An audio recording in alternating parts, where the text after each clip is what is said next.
ರಸ್ತೆ ಪ್ರಾರಂಭ ಆದಾಗಿನಿಂದ ಈ ಭಾಗದ ಸುಮಾರು 15 ಹಳ್ಳಿಯ ರೈತರು ಓಡಾಟ ಮಾಡಲಿಕ್ಕೆ ಈ ಕಡೆ ಕೋಲಾರ ಆಗ್ಬೋದು, ಹೊಸಕೋಟೆ ಆಗ್ಬೋದು, ನ್ಯಾಷನಲ್ ಹೈವೇಗೆ ಓಡಾಟ ಮಾಡೋದ್ರಿಂದ ಅನುಕೂಲ ಆಗುವಂಥ ರಸ್ತೆ ಇತ್ತು. ಇದು ಭಾಳ ದಿನಗಳಿಂದ ಇವರು ಕೋರ್ಟ್ಗೆ ಹೋಗಿದ್ದಾರೆ, ಹೋರಾಟ ಮಾಡಿದ್ದಾರೆ. ಆದರೂ ಅವರು ಏನೋ ಒಂದು ಸಮಜಾಯಿಸಿ ಹೇಳ್ಕೊಂಡು ಬಂದಿದ್ದಾರೆ.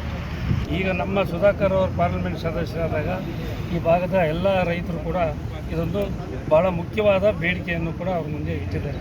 ದೊಡ್ಡ ಸಾರಿ ಇದೊಂದು ಕೆಲಸ ನಮಗಾಗಲೇಬೇಕು.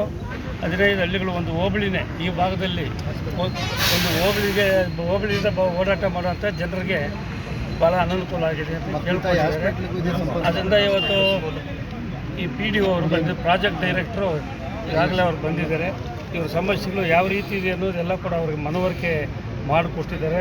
ಇಲ್ಲ ಅಂಡರ್ ಪಾಸಲ್ಲಾದರೂ ಒಂದು ರಸ್ತೆ ಕೊಡಲಿ, ಇಲ್ಲ ನಮಗೆ ಓವರ್ ಹೆಡ್ ಒಂದು ರಸ್ತೆ ಆದರೂ ಮಾಡಿಕೊಡಲಿ ಅನ್ನೋ ಬೇಡಿಕೆ ಇಟ್ಟಿದ್ದಾರೆ. ಅದರ ಮೇಲ್ಮಟ್ಟದ ಅಧಿಕಾರಿಗಳಲ್ಲಿ ಒಂದು ಸಭೆ ಮಾಡೋಣ. GM chief general manager CGM ಅವರಲ್ಲೂ ಕೂಡ ಉನ್ನತ ಅಧಿಕಾರಿಗಳ ಜೊತೆಯಲ್ಲಿ ಒಂದು ಸಭೆ ಮಾಡಿ ಯಾವುದಾದ್ರೂ ಒಂದು ಪರಿಹಾರ ಸಿಗಬೇಕು ರೈತರಿಗೆ ಅನ್ನೋ ವಿಷಯವನ್ನು ಅವರು ಮನವರಿಕೆ ಮಾಡಿಕೊಟ್ಟಿದ್ದಾರೆ. ಅವರು ಒಂದು ರೀತಿಯಾಗಿ ಭರವಸೆ ಕೊಟ್ಟಿದ್ದಾರೆ.